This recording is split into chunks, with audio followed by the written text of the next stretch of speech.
الحمدللہ رب العالمین، الصلاۃ والسلام علی رسولہ الکریم وعلی آلہ وصحبہ اجمعین الی یوم الدین، اما بعد۔ قال اللہ تعالی اعوذ باللہ من الشیطان الرجیم، بسم اللہ الرحمن الرحیم۔ قل اعوذ برب الناس ملک الناس الہ الناس من شر الوسواس الخناس الذی یوسوس فی صدور الناس من الجنۃ والناس۔ محترم ساتھیو، سب سے پہلے تو ہم اللہ رب العالمین کا شکر ادا کرتے ہیں کہ اللہ رب العالمین نے ہمیں یہاں پر اپنے فضل کرم سے جمع کیا ہے، اور ہمارے جمع ہونے کا مقصد ہے اللہ کی کتاب قرآن مجید کو جاننا، اسلام کی تعلیمات کو سیکھنا، اسلام کی تعلیمات کو جاننا، اور اللہ کے دین کو دوسروں تک پہنچانا اور سن کر اس پر عمل پیرا ہونا۔ درود و سلام امام الانبیاء حضرت محمد مصطفیٰ صلی اللہ علیہ وسلم پر۔ گزشتہ ہفتے سے ہم نے معاشرے کا ایک بہت ہی گھاتک موضوع جسے ہم کہیں گے اس کا آغاز کیا ہے، جادو اور جن کی حقیقت۔ گزشتہ کے درس میں ہم نے الحمدللہ جادو کے متعلق بہت ساری باتیں سنی ہیں۔ آئیے جنوں کے متعلق جاننے کی کوشش کرتے ہیں۔ اللہ رب العالمین نے جب حضرت آدم اور حوا علیہم السلام کو زمین پر بسانے کا ارادہ کیا تو فرشتوں کو حکم دیا، اے میرے فرشتوں، زمین پر منادی کراؤ، کیونکہ ہم سے پہلے زمین پر شیطان جن بستے تھے۔ یہ پوری زمین جو ہے شیطانوں اور جنوں سے بھری پڑی تھی۔ تو اللہ رب العالمین نے فرشتوں کے ذریعے سے یہ اعلان کرایا۔ کیا اعلان کرایا؟ کہ اے جنوں اور اے شیطانوں، اب تم اس زمین سے کہیں اور چلے جاؤ۔ کہاں جاؤ؟ سمندروں میں چلے جاؤ، بیابانوں میں چلے جاؤ، سنسان علاقوں میں چلے جاؤ، پہاڑی علاقوں میں چلے جاؤ، جنگلات میں نکل جاؤ۔ تو کچھ شیطان، کچھ جن ایسے تھے، جب انہوں نے اللہ رب العالمین کا یہ حکم سنا، وہ نکل کر خاموشی کے ساتھ چلے گئے۔ یہ نیکوکار تھے۔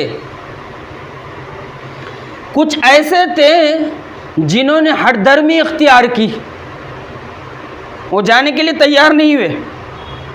اور حقیقت بھی یہ ہے نا کہ جو پہلے سے بستا ہے کہیں پر، اس کو جب نکالا جائے تو بہرحال تکلیف ہوتی ہے، لیکن ان جنوں کو، ان شیطانوں کو یہ سمجھنا چاہیے تھا، ہم کو اگر اللہ تعالیٰ نکلنے کا حکم دے رہا ہے تو یہ اللہ کا حکم ہے، کسی اور کا حکم نہیں ہے۔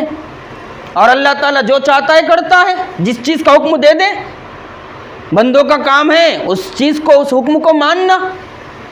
کچھ اڑ گئے نا، ہم نہیں جاتے بلکہ، اور کچھ جنگلات کی طرف نکل کر چلے گئے۔ جن جنگلات کی طرف نکل کر چلے تو گئے، لیکن رہ کر جب اللہ تعالیٰ نے اس زمین پر انسان بسایا تو یہ انسانوں کو آ کر ستاتے تھے، ان کو پریشان کرتے تھے۔ اور جو جن جنگلات میں چلے گئے، جب انسانوں کا گزر جنگلات سے ہوتا تو گزرنے والے انسانوں کو یہ جنگلات کے جن پریشان کرتے۔ یہ دیکھیے تاریخ ہے یہ۔ اب سوال یہ پیدا ہوتا ہے کہ اللہ تعالیٰ نے کس مخلوق کو کس چیز سے پیدا کیا؟ ویسا کہا جاتا ہے کہ اس دنیا میں 18,000 مخلوقات ہے. ان 18,000 مخلوقات میں 3 مخلوق جو ہے بڑی اہم ہے. ایک ہے فرشتے، ایک ہے جن شیطان، اور ایک ہے انسان. یہ جو 3 مخلوق ہے یہ بڑی اہم ہے. مسلم شریف کی روایت ہے جس کی راویہ ام المومنین حضرت عائشہ صدیقہ رضی اللہ تعالی عنہا ہے. وہ کہتی ہیں کہ اللہ کے رسول صلی اللہ علیہ وسلم نے ارشاد فرمایا، اللہ تعالیٰ نے فرشتوں کو نور سے پیدا کیا. فرشتے نورانی مخلوقات ہے. اللہ رب العالمین نے جنوں کو، شیطانوں کو، ابلیس کو آگ سے پیدا کیا، اور ہم انسانوں کو اللہ رب العالمین نے مٹی سے پیدا کیا. یہ جو تھیوری ہے جو ہماری کتابوں میں بیان کی جاتی تھی کہ انسان بندر کی اولاد تھا اور ترقی کرتے کرتے انسان بنا، یہ غلط تھیوری ہے. اللہ رب العالمین نے انسان کو انسان بنا کر پیدا کیا ہے. سوال یہ پیدا ہوتا ہے کہ اگر انسان بندر کی اولاد تھا تو پھر سارے انسانوں کی دم کہاں چلی گئی؟ اتنی دمیں تو کاٹ نہیں سکتے، اور کاٹے جائیں تو کچھ نہ کچھ نشان باقی رہتا ہے. آپریشن کرو آخری وقت تک کچھ نہ کچھ نشان باقی رہتا ہے. یہ تھیوری ہی غلط ہے، یہ کہنا ہی غلط ہے کہ انسان پہلے بندر تھا اور ترقی کرتے کرتے انسان بن گیا. انسان کو اللہ تعالیٰ نے انسان کی شکل میں پیدا کیا. لقد کان لکم فی رسول اللہ لقد خلقنا الانسان فی احسن تقویم. ہم نے انسان کو بہترین ساخت پر پیدا کیا. سورہ 3 میں اللہ نے ارشاد فرمایا. یہ 3 مخلوقات ہے. اللہ نے فرشتوں کو نور سے پیدا کیا، جنوں کو، شیطانوں کو آگ سے پیدا کیا، اور ہم انسانوں کو مٹی سے پیدا کیا. یہی سوال ایک شخص نے امام شافعی رحمۃ اللہ علیہ سے پوچھا ایک مرتبہ. امام صاحب بولے، جب اللہ تعالیٰ نے جنوں کو، شیطانوں کو، ابلیس کو آگ سے پیدا کیا تو ان کو آگ کا عذاب کیسے ہوگا؟ اللہ تعالیٰ نے کہا نا، جب ابلیس نے چیلنج کیا تھا، میں تیرے بندوں کو بہکاؤں گا، آگے سے، پیچھے سے، دائیں سے، بائیں سے، اوپر سے، نیچے سے. اللہ نے کہا ٹھیک ہے جا بہکا. جو تیرے بہکاوے میں آئیں گے ان کو، تجھے ساروں کو جہنم میں ڈالوں گا. تو ایک شخص نے سوال کر دیا امام شافعی رحمۃ اللہ علیہ کو، جب جنوں کو اللہ تعالیٰ نے آگ سے پیدا کیا تو ان کو عذاب کیسے ہوگا؟ امام شافعی رحمۃ اللہ علیہ نے مٹی کا ڈھیلا اٹھائے اور اس کو کھن بول کے کھینچ کے مار دیے. کھن بول کے پیٹھ پہ مارے. کہا لگا نا. کہنے لگا نا. تو امام شافعی رحمۃ اللہ علیہ نے فرمایا، جب اللہ تعالیٰ نے ہم کو مٹی سے پیدا کیا تو مٹی لگی کہ نہیں لگی؟ تو اللہ تعالیٰ اس بات پر بھی قدرت رکھتا ہے کہ جنوں کو آگ سے پیدا کیا اور اللہ تعالیٰ ان کو آگ ہی کا عذاب دے گا. اللہ چیز پر قدرت رکھتا ہے.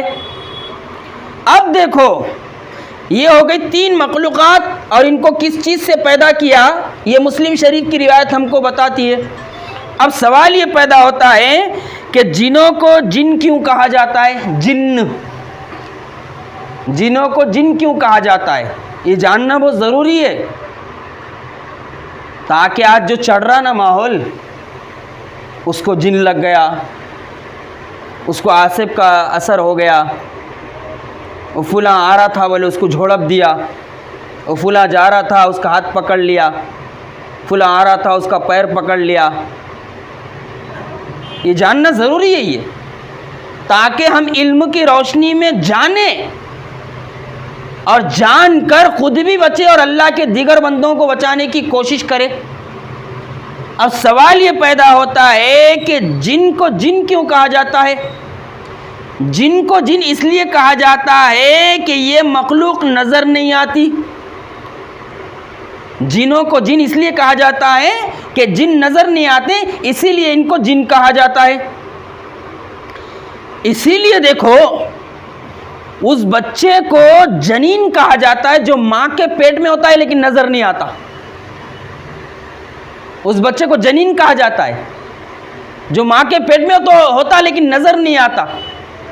کیوں کہا جاتا ہے اس کو جنین؟ کیونکہ وہ نظر نہیں آتا. ہوتا تو ہے لیکن نظر نہیں آتا. اب جس طرح ماں کے پیٹ میں بچہ ہے وہ نظر نہیں آ رہا، اس کو جنین کہا جاتا ہے، اسی طرح یہ جن اللہ کی مخلوق ہے، بہت سارے لوگ ان کا انکار کرتے ہیں لیکن مخلوق ہے، اسی طرح یہ نظر نہیں آتے جیسے ماں کے پیٹ میں کا بچہ نظر نہیں آتا جسے جنین کہا جاتا ہے، اور یہ جن اسی لیے کہا جاتا ہے کہ جن نظر نہیں آتے ہم کو، لیکن بعض دفعہ خاص موقعوں پر یہ جن نظر آتے ہیں۔ کچھ خاص مواقع ایسے ہوتے ہیں، کچھ حالات ایسے ہوتے ہیں، ان حالات میں جو ہے یہ جن نظر آتے ہیں۔ آگے بتاؤں گا کن کن شکلوں میں نظر آتے ہیں۔ جنوں کی اقسام کیا ہے، جنوں کی قسمیں کیا ہے؟ جو جن، غور سے سنیں، پہلی قسم کیا ہے جنوں کی؟ جو جن بچوں کو ستاتے ہیں، جو جن بچوں کو ستاتے ہیں، معصوم بچوں کو ستانے کا کام کرتے ہیں، ان جنوں کو ارواح کہتے ہیں۔ نام یاد رکھے، معصوم بچوں کو بھی جن ستاتے ہیں، اسی لیے کہا جاتا ہے نا کہ فلاں جگہ گئے تھے، اچانک ایسا ڈر گیا نا، آنکھیں پلٹا دیا، تو وہ کچھ جن ہوتے ہیں جو بچوں کو ستانے کی کوشش کرتے ہیں، اسی لیے بچوں کو گھر سے کب نہیں نکالنا چاہیے، ہم آگے سنیں گے انشاءاللہ۔ جو جن بچوں کو ستاتے ہیں ان جنوں کو کیا کہا جاتا ہے؟ ارواح کہا جاتا ہے۔ اور جو شرارت میں آگے بڑھ جاتے ہیں، جو شرارت میں آگے بڑھ جاتے ہیں، ان جنوں کو شیطان کہا جاتا ہے۔ جو بہت زیادہ شرارت کرنے لگتے ہیں ارواح سے زیادہ، ان جنوں کو شیطان کہا جاتا ہے۔ اور جو شیطان سے زیادہ شرارت کرتے ہیں ان جنوں کو مارد کہا جاتا ہے۔ یاد رکھیں نام، جو شیطان سے آگے بڑھ جاتا ہے، وہ جو جن ہوتا ہے اس کی جو قسم ہوتی ہے، ان جنوں کی قسم کو مارد کہتے ہیں۔ اور وہ جن جو کسی لڑکی پر عاشق ہو جاتا ہے، ہاں لڑکی پر عاشق ہو جاتا ہے، بہت سارے جن ایسے ہیں جو لڑکیوں پر عاشق ہو جاتے ہیں، اور بہت ساری جنیاں ایسی ہیں مؤنث قسم کی جو لڑکوں پر عاشق ہو جاتے ہیں۔ جو جن لڑکی پر عاشق ہو جاتا ہے، اس کی خوبصورتی دیکھ کر اس جن کو کیا کہا جاتا ہے؟ اس جن کو کہا جاتا ہے، کیا کہتے ہیں اس جن کو؟ یہ جن جو ہوتا ہے اس کو عاشق جن کہتے ہیں۔ جو لڑکی پر عاشق ہو جاتا ہے یا فدا ہو جاتا ہے اس جن کو عاشق جن کہتے ہیں۔ اور اس کے ساتھ ساتھ جو جن مسلمانوں کی بستیوں میں گھومتے رہتے ہیں، بہت سارے جن ایسے ہوتے ہیں جو مسلمانوں کی بستیوں میں گھومتے رہتے ہیں، ان جنوں کو عامر جن کہا جاتا ہے۔ مسلمانوں کی بستیوں میں گھوم کر مسلمانوں کو جو ستانے کا کام کرتے ہیں ان جنوں کو عامر جن کہا جاتا ہے، اور اس کی جمع آتی ہے عمار آتی ہے۔ اور سب سے زیادہ جو طاقتور جن ہوتا ہے وہ ہوتا ہے عفریت۔ سب سے زیادہ طاقتور جن کون سا ہوتا ہے؟ سب سے زیادہ طاقتور جن ہوتا ہے عفریت، اور یہ وہی جن ہے جب حضرت سلیمان علیہ السلام نے کہا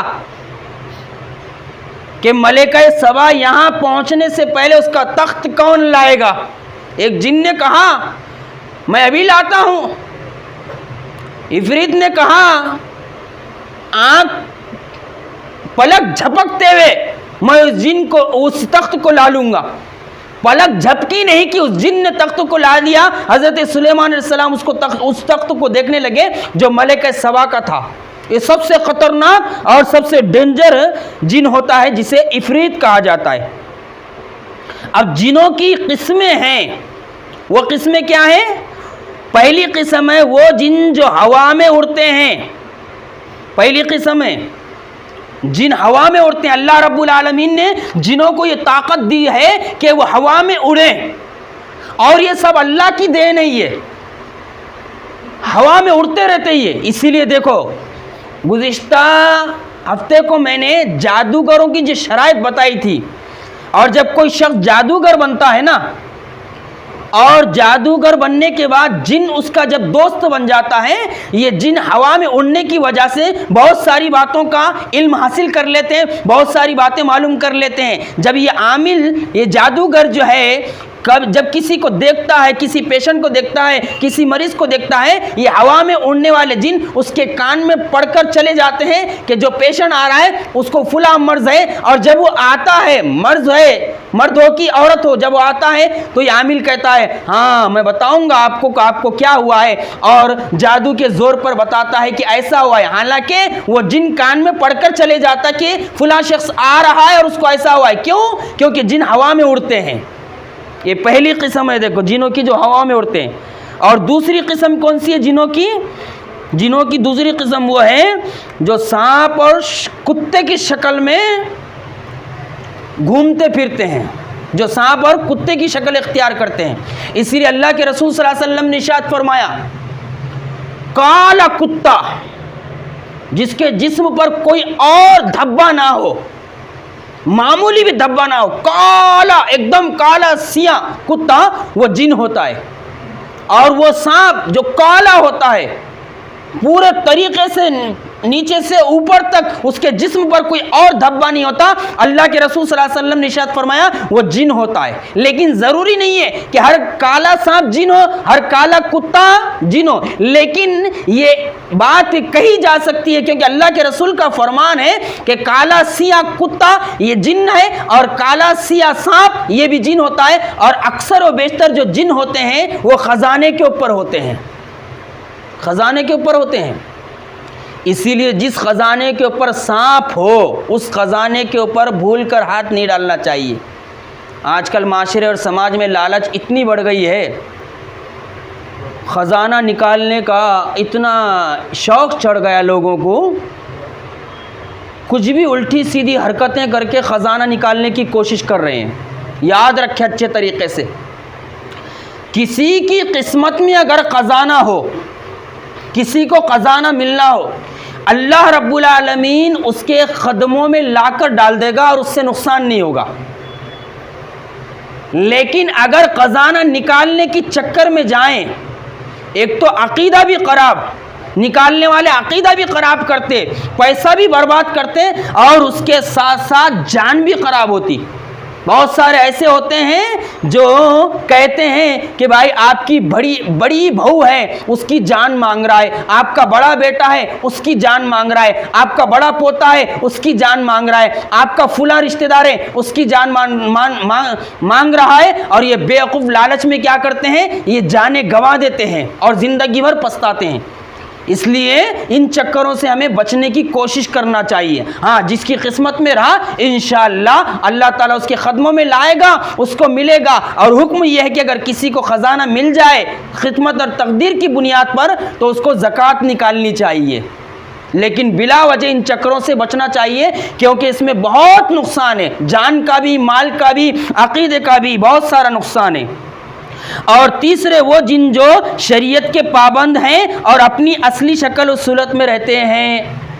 جنوں میں بھی کچھ اتنے نیکوکار ہوتے ہیں، اتنے نیکوکار ہوتے ہیں کہ بہت دنیا میں جو متقی اور پرہیزگار انسان ہوتا ہے اس سے زیادہ نیکوکار ہوتے ہیں۔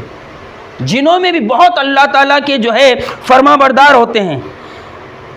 انسانوں کو ان جنوں سے پریشانی ہوتی ہے یا نقصان پہنچتا ہے جو ہوا میں اڑتے ہیں۔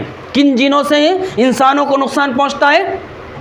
اکثر و بیشتر ان جنوں سے انسانوں کو نقصان پہنچتا ہے جو ہوا میں اڑتے ہیں یا پھر جو شکل بدلنے پر قادر ہیں۔ یاد رکھیں اچھے طریقے سے، ان جنوں سے انسان کو نقصان پہنچتا ہے جو ہوا میں اڑنے کی طاقت رکھتے ہیں اور جو اپنی شکل بدلنے کی کوشش کرتے ہیں۔ اب بہت اہم سوال ہے، کیا جن انسان کے جسم میں داخل ہو سکتے ہیں؟ کیا جن انسان کے جسم میں داخل ہو سکتے ہیں؟ جی ہاں، جن انسان کے جسم میں داخل ہو سکتے ہیں۔ انسان کے جسم کا اور جن کا بڑا گہرا تعلق ہے، بہت گہرا تعلق ہے، اور یہ حقیقت ہے یہ کہ بہت سارے جن انسان کے جسم میں گھس جاتے ہیں، کیونکہ اللہ رب العالمین نے یہ بات ارشاد فرمائی، سورہ آل عمران اٹھائیے، کیا بات ارشاد فرمائی اللہ تعالیٰ نے؟ جو لوگ سود کھاتے ہیں،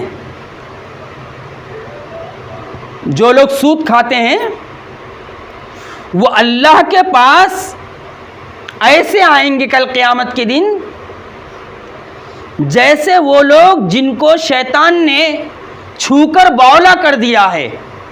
یہ آیت بتا رہی ہے سورہ آل عمران کی کہ سود کھانے والوں کی حالت کل آخرت میں ایسی ہو جائے گی جیسے ان کے جسموں میں شیطان اور جن گھس گیا ہے، اور گھسنے کے بعد ان کو جو ہے اس بات کا پتہ نہیں چلتا میں کیا کہہ رہا ہوں اور کیا کر رہا ہوں۔ یہ آیت بتا رہی ہے کہ جن جو ہے انسان کے جسم میں گھسنے کی طاقت رکھتے ہیں۔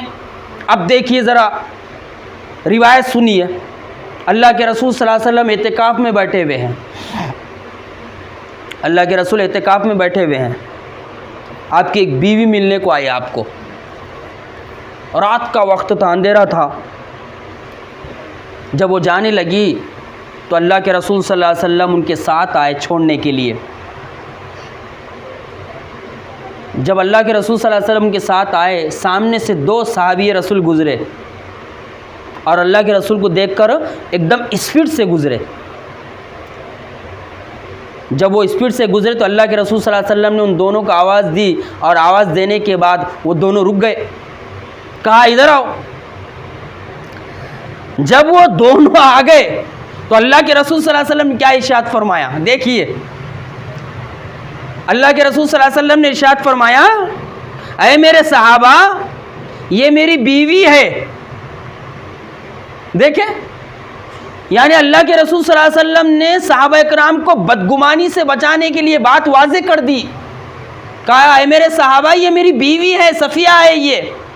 صحابہ اکرام کہنے لگے یا رسول اللہ کوئی اور ہوتا تو ہم بدگمانی کر سکتے، آپ پر کیسے بدگمانی کرے؟ اس وقت اللہ کے رسول صلی اللہ علیہ وسلم نے یہ بات ارشاد فرمائی تھی۔ کیا ارشاد فرمائی تھی؟ اللہ کے رسول نے فرمایا شیطان انسان کی رگوں میں وہاں تک جاتا ہے، دیکھو یعنی شیطان انسان کو دھوکے میں کس طرح ڈالتا ہے، اور یہ حدیث بتا رہی ہے کہ شیطان جن جو ہے انسان کے جسم میں گھسنے کی طاقت رکھتا ہے۔ اللہ کے رسول نے فرمایا شیطان انسان کی رگوں میں وہاں تک جاتا ہے جہاں تک اس کا خون دوڑتا ہے، یعنی جس طرح نسوں میں انسان کے خون دوڑتے رہتا ہے اسی طرح جو ہے شیطان اس کے جسم میں دوڑتا ہے تاکہ اس کو گمراہ کر دے۔ اور اے صحابہ میں تم کو بتا دوں یہ میری بیوی ہے، یہ میری بیوی ہے۔ اب سوال یہ پیدا ہوتا ہے، یہ دو حدیثیں دیکھ لی ہم، یہ ایک آیت اور ایک حدیث دیکھ لیے، اس حدیث سے پتہ چل رہا ہے کہ جن جو ہے انسان کے جسم میں گھس سکتا ہے۔ اب سوال یہ ہے کیا جن گھر میں آ سکتا ہے، گھر میں گھس سکتا ہے؟ جی ہاں، جن گھر میں بھی گھس سکتا ہے۔ اللہ رب العالمین نے جنوں کو یہ بھی طاقت دی ہے کہ وہ گھروں میں گھس جائے، اسی لیے بہت دفعہ ایسا ہوتا ہے کہ جن گھروں میں گھس کے اس طرح کی حرکتیں کرتے ہیں آپ تعجب کریں گے، جنوں کی حرکتیں بڑی خطرناک ہوتی ہے۔ کبھی کسی کے بستر پر پیشاب کر کے چلے گئے، اب پریشان ہے گھر والے، چھوٹا کوئی بچہ ہے ہی نہیں، بڑے کا پینٹ گیلا دکھ رہا نہیں، ہوتا ہے نا ایسا۔ بعض دفعہ جن کسی کے بستر پر پیخانہ کر کے چلے جاتے، ہاں پیخانہ کر کے چلے جاتے، اب گھر والے پریشان، گھر میں کوئی بچہ تو ہے ہی نہیں، اب کون کرا؟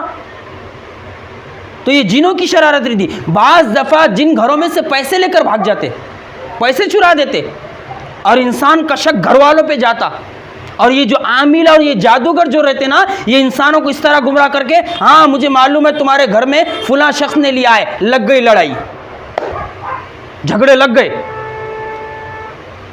یہ جادوگر جھگڑے لگانے کا کام کرتے ہیں. بعض دفعہ ہی جینوں کی شرارت ہوتی ہے, گھروں میں سے پیسے لے کر بھاگ جاتے. یہ جینوں کی شرارت بھی ہوتی ہے, سونا لے کر غائب ہو جاتے ہیں, پیسے لے کر غائب ہو جاتے ہیں, یہ پیشاب کر لیتے ہیں, بستر پر پاخانہ کر لیتے ہیں. تو یہ ایسی ایسی حرکتیں کرتے ہیں, یہ بڑی خطرناک حرکت ہے. اتنا کھل کر کیوں بول رہا ہوں تاکہ ہم سب کو علم ہو جائے, مجھے بھی اور آپ کو بھی. اور کبھی ایسا ہو جائے تو ہم اس پر شک کرنے کے بجائے کیا کریں, وہ طریقہ اپنائے پہلے جس کی وجہ سے یہ ہو سکتا ہے. اب دیکھیے وہ روایت آ رہی ہے, اب غور سے سنیے کہ گھروں میں بھی جن آ سکتے ہیں. اللہ کے رسول صلی اللہ علیہ وسلم نے ارشاد فرمایا, غور سے سنیے, مغرب کی اذان ہوتے ہی اپنے گھروں کے دروازے بند کر دو, مطلب تالے مت مار دو, مطلب دروازوں کو لگا دو. تالے مارے تو پھر آنے والا آئیں گا کیسا؟ اپنے گھروں کے دروازوں کو بند کر دو مغرب کی اذان ہوتے ہی, اور اپنے بچوں کو گھروں میں لے لو. معصوم جو بچے ہوتے ہیں, مغرب کی اذان ہوتے ہی حکم ہے کہ ان کو کھلا نہ چھوڑا جائے اور ان کو باہر نہ نکلنے دیا جائے. مغرب کی اذان سے پہلے ہی ان بچوں کو گھروں میں لا لیا جائے اور اپنے بچوں کو باہر نہ نکلنے دو, کیونکہ سورج ڈوبتے ہی شیاطین ہر طرف پھیل جاتے ہیں, اور زیادہ تر جو کانڈ ہوتے ہیں وہ اندھیرے ہی میں ہوتے ہیں. جیسے ہی مغرب کی نماز ہوتی ہے تو مغرب کی نماز کے بعد شیاطین پورے طریقے سے کھل جاتے ہیں اور پورے طریقے سے باہر ہو جاتے ہیں. قربان جائیں ہمارے آخری نبی حضرت محمد مصطفیٰ صلی اللہ علیہ وسلم پر, بولیے صلی اللہ علیہ وسلم.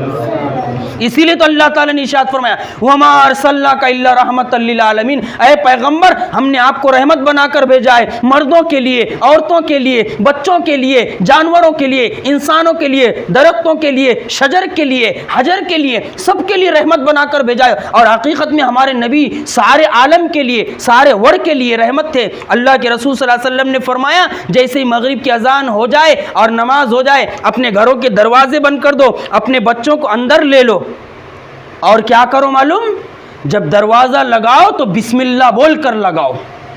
اتنی طاقت ہے یہ بسم اللہ میں, اتنا پاورفل جملہ ہے یہ. اللہ کے رسول فرما رہے ہیں دروازہ بسم اللہ بول کر لگاؤ. حضرت عمر فاروق رضی اللہ تعالیٰ عنہ کے بارے میں آتا کہ اگر حضرت عمر فاروق رضی اللہ تعالیٰ عنہ دروازہ لگاتے وقت بسم اللہ بھول گئے تو کیا کرتے تھے معلوم؟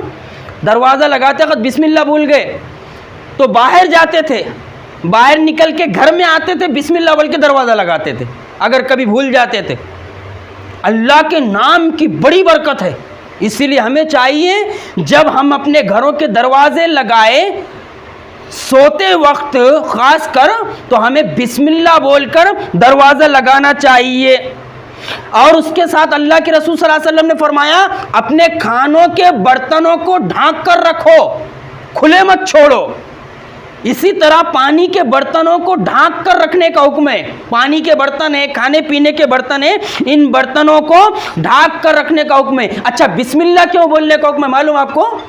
دروازہ لگاتے وقت بسم اللہ اور جو ہے برتنوں کو بسم اللہ بول کر ڈھکنے کا, اور اس کے ساتھ ساتھ جو ہے یہ جو تعلیم دی گئی ہے بسم اللہ کی, کیوں دی گئی معلوم؟ جب دروازہ بسم اللہ بول کر آدمی نہیں لگاتا, ڈھکنوں کو نہیں ڈھانکتا بسم اللہ بول کر,